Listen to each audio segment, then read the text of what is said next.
Hi guys, welcome to my YouTube channel. तो हम लोग लगेज रख रहे हैं गाड़ी में, कहीं जाने की तैयारी हो रही है। कहाँ जाने की नहीं तैयारी सर, अभी हो तो रही ये है? कुछ होगा तो मैं आपको हम लोग बताऊंगा। जा रहे हैं वृंदावन।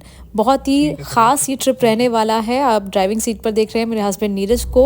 और हम लोग नोएडा से निकलने वाले हैं वृंदावन के लिए, क्योंकि वहाँ पर बांके बिहारी के दर्शन तो हम करेंगे ही, लेकिन उसके साथ साथ हम प्रेमानंद महाराज से मिलने जा रहे हैं। बहुत वक्त से मन था कि उनसे मिलें, किसी भी तरीके से एकांतिक वार्तालाप का हिस्सा बने, और आखिरकार वो मौका हमें मिल रहा है। तो हम नोएडा से निकल चुके हैं। नोएडा से हमने लिया यमुना एक्सप्रेसवे। यमुना एक्सप्रेसवे वो एक्सप्रेसवे है जो आपको आगरा, मथुरा, लखनऊ उनसे कनेक्ट करता है, और बहुत ही अच्छा एक्सप्रेसवे है। तो यहाँ से हम निकल रहे हैं। हमने रास्ते में एक स्टॉपेज भी लिया, क्योंकि हम शाम में निकले थे, हम लगभग लंच करके निकले थे, और इसीलिए हम लोग ने ज़्यादा स्टॉपेज नहीं लिया, ताकि हम वक्त पर वृंदावन पहुंच पाएँ। और ये वृंदावन हम एंटर कर चुके हैं। यमुना एक्सप्रेसवे से एग्ज़िट लिया हमने, और वृंदावन हमने एंटर किया। तो वृंदावन हम आ चुके हैं। हम लोग एक ही दिन के लिए वहाँ जाने वाले थे, इसीलिए हमने मथुरा और बरसाना जाने का प्लान नहीं बनाया था। तो हम वृंदावन पहुँच चुके हैं, और हमने वहाँ पर एक होटल लिया, हमने नाइट वहीं स्टे किया। और बांके बिहारी के दर्शन करने का प्लान आज का ही था, क्योंकि नेक्स्ट मॉर्निंग हम लोग प्रेमानंद महाराज से मिलकर निकलने वाले थे, क्योंकि वीकेंड था और इसीलिए हम लोग ज़्यादा ट्रैफिक में नहीं फंसना चाहते थे। हम देखिए, ये हमारे होटल की गली है, जिसमें हम लोगों ने पहले शाम को जाकर चाय पी, और उसके बाद हम लोग निकले ई रिक्शा करके बांके बिहारी मंदिर में दर्शन करने के लिए। तो बांके बिहारी मंदिर जाने के लिए आप ई रिक्शा का इस्तेमाल कर सकते हैं। वहाँ पर आपको एक चौराहे तक वो छोड़ देते हैं, जहाँ तक आप एक्सेस कर सकते हैं ई रिक्शा का, और उसके बाद आपको वहाँ से पैदल ही जाना होता है। तो ये देखिए, जब आप वृंदावन आते हैं ना, तो ऐसा लगता है कि भगवान कृष्ण आपके आसपास ही हैं, आप उन्हें महसूस कर पाते हैं। और मैं कई बार मथुरा वृंदावन जा चुकी हूँ, और हर बार ऐसा लगता है कि एक नई जगह है। तो हमने यहाँ से उसके बाद ये वॉकिंग रास्ता लिया, और वॉक करते करते हम लोग बांके बिहारी के मंदिर पहुँच रहे हैं। और ये देखिए, वो छोटी छोटी गलियाँ। आप साल में किसी भी दिन वृंदावन आ जाएं, ऐसा लगता है कि वहाँ पर हमेशा रौनक ही रहती है। और जब भी मैं वहाँ पर आती हूँ, मुझे तो बहुत अच्छा लगता है। आपको कैसा लगता है? ये देखिए, मैं आगे आगे चल रही हूँ वृंदावन की इन गलियों से, भगवान कृष्ण को अपने अंदर महसूस करते हुए हम लोग आगे बढ़ रहे हैं।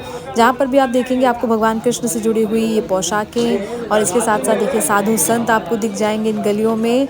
और ये पूरी मार्केट से निकलते हुए आप बांके बिहारी मंदिर में पहुंचते हैं।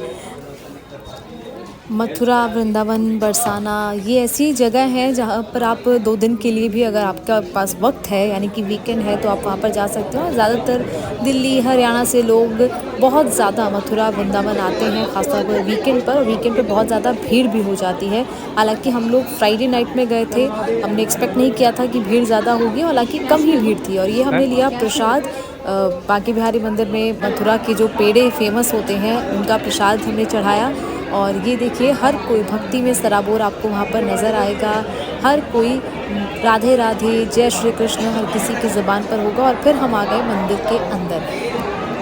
दरअसल हम लोग किसी जानने वाले के साथ वहाँ पर गए थे, जो कि मंदिर से जुड़े हुए थे। तो उन्होंने हमारे पर ये एक क्लिप बनाया, जो कि मंदिर के अंदर का है, क्योंकि अंदर फ़ोन अलाउड नहीं होता है, कैमरास ऐसे आप कैप्चर नहीं कर सकते हैं। और इसीलिए उन्होंने हमारे बिहाफ पर ये वीडियो बनाया, ताकि छोटी सी झलक मंदिर के अंदर की आपको दिखा सके।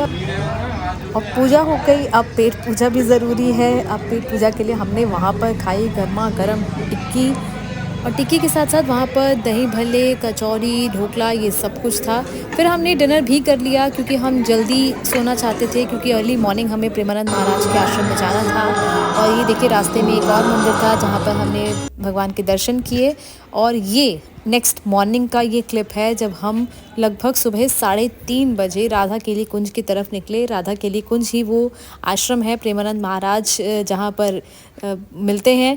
और ये हम रात में सड़कों पर निकले हैं। रात में भी देखिए इतनी रौनक है। कुछ देर पहले उनका जो पदयात्रा है वो निकली थी, और देखिए पूरे फूल ही फूल वहाँ पर आपको दिखाई देंगे, क्योंकि भक्त आते हैं प्रेमानंद महाराज के दर्शन के लिए। जो लोग आश्रम में नहीं जा पाते हैं, वो रास्ते में ही उनका स्वागत करते हैं। और फिर हम पहुंच गए राधा केली कुंज। दरअसल हमारे पास टोकन था उनसे एकांतिक वार्तालाप करने का, और उसके बाद वो टोकन को दिखाकर हमने अंदर एंटर किया। वहाँ पर कई लोग थे जो कि सुबह सुबह पहुँच जाते हैं। जिन जिन लोगों के पास टोकन होता है उन्हें एक हॉल में ले जाया जाता है, वहाँ पर सबको कुछ देर इंतज़ार करने को कहा जाता है और फिर लगभग 25 के ग्रुप में वहाँ पर भेजा जाता है, जहाँ पर प्रेमानंद महाराज एकांतिक वार्तालाप करते हैं। और ये देखिए, मैं एकांतिक वार्तालाप का हिस्सा बनी। वहाँ पर नमन कर रहे हैं हम प्रेमानंद महाराज को। ऐसा लग रहा था कि मानो एक अलग दुनिया में मैं आ गई हूँ। एक छोटा-सा ये कक्ष है जहाँ पर सामने आपको दिखाई देते हैं प्रेमानंद महाराज। उनके चेहरे पर वो जो नूर होता है, वो मैं शब्दों में बयान नहीं कर सकती कि कितनी खुशी मुझे वहाँ पर हुई प्रेमानंद महाराज के उन प्रवचनों को सुनकर। और सभी लोग को आप देख रहे हैं, बीच में नीरज भी हैं मेरे हस्बैंड, और उसके साथ-साथ मैं भी वहीं पर मौजूद थी। और लगभग 10 से 15 मिनट की वो एकांतिक वार्तालाप थी, उनका आशीर्वाद लिया और उसके बाद हम लोग आश्रम से बाहर आ गए। और ये आश्रम के बाहर का नज़ारा है। दरअसल अब वो लोग लाइन में लगे हुए हैं जिनको टोकन लेना है, और ये टोकन आपको 2 दिन बाद का मिलता है। और यहाँ पर बाहर प्रेमानंद महाराज से जुड़ी हुई तस्वीरें आपको वहाँ पर दिखाई देंगी। लेकिन इसका अनुभव अगर मैं कहूँ तो मुझे बहुत अच्छा लगा।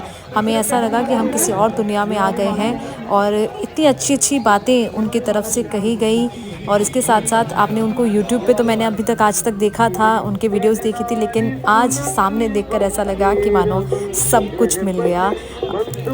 और अब वक्त था नोएडा वापस जाने का। हम लोग दर्शन करने के बाद ही वहाँ से निकल गए। अगर आपको ये वीडियो पसंद आया हो तो आप मेरे चैनल को सब्सक्राइब करें, वीडियो को लाइक करें, शेयर करें और कमेंट ज़रूर करें।